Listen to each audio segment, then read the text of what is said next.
Hi, this is Sonam. Welcome back to my channel. आज हम discuss करेंगे सीटेट की आंसर की, जिसका पेपर अभी 31 जनवरी 2021 में हुआ है। इसमें हम पेपर 1 के सीडीपी सेक्शन के आंसर्स देखेंगे जो कि 100% करेक्ट होंगे। आप अपने आंसर्स मैच कर सकते हैं, चेक कर सकते हैं कि आपने सीडीपी सेक्शन में कितना स्कोर किया है। So let's start. First question is, in order to address learners from diverse backgrounds or teachers should। इसका जो हमारा राइट आंसर है वो है option number 4, that is draw examples from diverse settings. So this question answer option number 4। Question number 2, problem solving abilities can be facilitated by. इसका जो हमारा right answer है वो है option number 1, encouraging use of analogies. So question number 2 का जो correct answer है वो है option number first, encouraging use of analogies. Question number 3, in order to address the needs of students who are facing learning difficulties, a teacher should not। इसका जो हमारा correct option है यानी जो राइट आंसर है वो है option number 2, practice rigid structures for pedagogy and assessment. So question number 3 के लिए हमारा करेक्ट ऑप्शन है option number 2। Next question number 4, dash is the primary identifying feature of creativity. जब भी हम क्रिएटिविटी की बात करते हैं हम हमेशा डाइवर्जेंट थिंकिंग की बात करते हैं, अपसारी चिंतन की बात करते हैं। सो हमारा जो करेक्ट ऑप्शन होगा वो होगा option number 4, that is divergent thinking. Divergent thinking is the primary identifying feature of creativity. Question number 5, which of the following is most effective method of teaching learning. So जो इसका correct option होगा वो होगा option number 4, that is exploring of relationship between concepts. Question number 5 के लिए हमारा जो correct option है वो option number 4। Question number 6, a teacher should analyse the various errors made by student on a given task because. जो teacher है यहाँ पे जो क्वेश्चन पूछा गया क्वेश्चन नंबर 6 में, जो एक टीचर है उसको दिए गए किसी कार्यकलाप में बच्चों की जो त्रुटियां हैं उनका अगर विश्लेषण करना है, क्यों करना चाहिए, तो इसका जो करेक्ट आंसर है वो जो इसका करेक्ट ऑप्शन होगा वो होगा option number 4, understanding of errors are meaningful in the teaching learning process. So question number 6 के लिए हमारा जो करेक्ट आंसर है वो है option number 4। Question number 7, motivation to learners can be sustained by. इसका जो करेक्ट आंसर है वो है option number 4, that is focusing on mastery oriented goals. So question number 7 के लिए करेक्ट आंसर है focusing on mastery oriented goals यानी option number 4। Question number 8, same. इसका जो करेक्ट ऑप्शन है यानी जो इसके फिलिंग है वो इसका करेक्ट क्या है वो है कोई option number 4, can have negative impact on cognition, that is option number 4 will be correct answer for question number 8, can have shame can have negative impact on cognition. Question number 9, constructivist view of learning suggests that children dash construction of their own knowledge। इसमें जो correct option है वो इसका जो option number first है वो इसका correct answer होगा, that is play an active role in. Question number 9 के लिए जो हमारा करेक्ट ऑप्शन है वो है option number 1। Question number 10, which of the following belief is good for learning.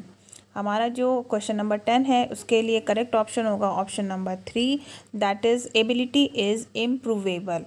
Question number 10 के लिए करेक्ट आंसर है option number 3, that is ability is improvable. Question number 11, conceptual understanding among student is likely to improve in the setting which emphasis on. इसका जो हमारा correct answer है यानी कि जो ऑप्शन नंबर 2 है वो इसका करेक्ट आंसर है क्वेश्चन नंबर 11 के लिए, that is inquiry and dialogue. So question number 11 के लिए हमारा करेक्ट ऑप्शन है option number 2, inquiry and dialogue. Question number 12, it is difficult for children to learn when. Option number 3 जो है ये इसका करेक्ट आंसर है, information is presented in disconnected chunks. जब बच्चों को हम डिसकनेक्टेड वे में यानी टुकड़ों में जब इन्फॉर्मेशन दी जाती है तो उनके लिए लर्न करना मुश्किल हो जाता है। So option number 3 is correct answer for question number 12। Question number 13, best state of learning is, state जो लर्निंग है उसकी बेस्ट स्टेट कौन सी होती है? तो ऑप्शन नंबर 1 है यहाँ पे correct answer, moderate arousal no fear. जब बच्चों में मॉडरेट अराउजल होता है और कोई डर नहीं तो उनकी जो लर्निंग होती है वो बेटर होती है। So question number 13 option number first is the right answer. Question number 14, individual differences in development of children can be attributed to. इसका जो करेक्ट ऑप्शन है वो है option number 2, that is interplay of heredity and environment. Question number 14 के लिए option number 2 correct answer है, interplay of heredity and environment. Question number 15, during a task Sania is talking to her self about ways she can proceed on the task according to Lev Vygotsky's idea on language and thought, this kind of private speech is a sign of. So इसका जो हमारा correct option है that is option number 4, that is self regulation, स्वनियमन। Question number 15 के लिए हमारा correct answer है option number 4, self regulation. Question number 16, evaluation practice should aim at. यहाँ पर जो हमारा क्वेश्चन नंबर 16 के लिए करेक्ट आंसर है that is option number 1, identifying students needs and requirements. Question number 16 के लिए जो करेक्ट आंसर है वो है option number first. Question number 17, after observing that students are struggling to proceed further on an ongoing activity, a teacher decides to provide cues and hints in form of what, why, how. According to Lev Vygotsky's theory, this strategy of teacher will. तो यहाँ पर जो इसका correct option है so option number 4 will be right answer, that is act as scaffolding for learning. यानी कि question number 17 के लिए हमारा जो आंसर है वो होगा option number 4, act as a scaffold for learning. Question number 18, after getting hurt during a play activity Rohan started crying, seeing this his father responded, don't behave like girls, boys don't cry, this statement by the father. इसका जो correct answer है that is option number 3, reflect gender stereotype, gender stereotype reflection. Option number 3 of question number 18 will be correct answer.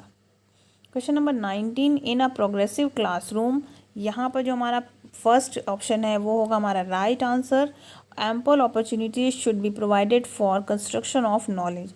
So question number 19 option number 1 is correct answer. Question number 20, according to Lawrence Kohlberg theory, performing an act and doing something because others approve it represent dash stage of morality.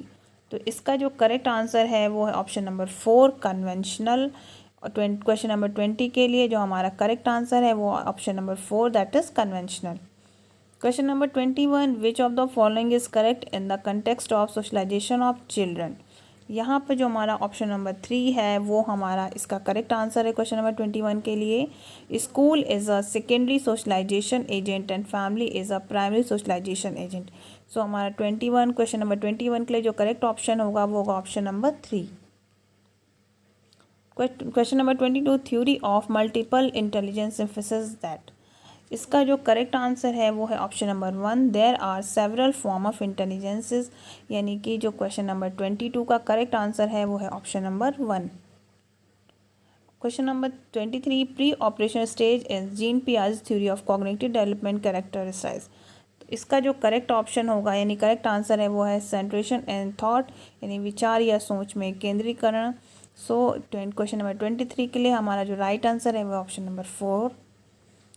Question number 24, which of the following statement is correct in context of development. So जो correct answer है यानी कि जो right option होगा वो होगा option number 2, development is multi dimensional. Development बहुआयामी होता है यानी मल्टी डायमेंशनल होता है। सो क्वेश्चन नंबर 24 के लिए हमारा correct option option number 2। Question number 25, Lev Vygotsky social cultural perspective of learning emphasize importance of dash in the learning process. So इसका जो करेक्ट आंसर है वो है option number 3, that is cultural tools. Question number 25 के लिए जो हमारा right option है वो option number 3, cultural tools. Question number 26, in this theory of cognitive development Jean पियाजे explains cognitive structure in the terms of schemas. Option number 2, that will be the right answer. Question number 26 के लिए जो correct answer है वो option number 2 schemas. Question number 27, in an inclusive classroom emphasise should be on. यहाँ पर जो question number 27 के लिए करेक्ट आंसर है वो है option number 2, providing opportunities aiming at maximising potential of individual children. So question number 27 के लिए हमारा जो करेक्ट आंसर है वो है option number 2। Question number 28, according to Right of Person with Disabilities Act 2016, which of the following term is appropriate to use? इसका जो correct answer है वो है option number 1, student with physical disability. Question number 28 के लिए जो हमारा correct answer है वो option number 1, student with physical disability. Question number 29, sequence of development among children from birth to adolescence is. Right option is option number 3, that is sensory, concrete, abstract. Question number 30, last question. Individual differences is in a progressive classroom should be treated as। जो individual जो differences हैं उनको classroom में किस तरीके से treat करना चाहिए, तो जो इसका जो करेक्ट आंसर होगा वो होगा option number 2, that is important for planning of teaching learning process.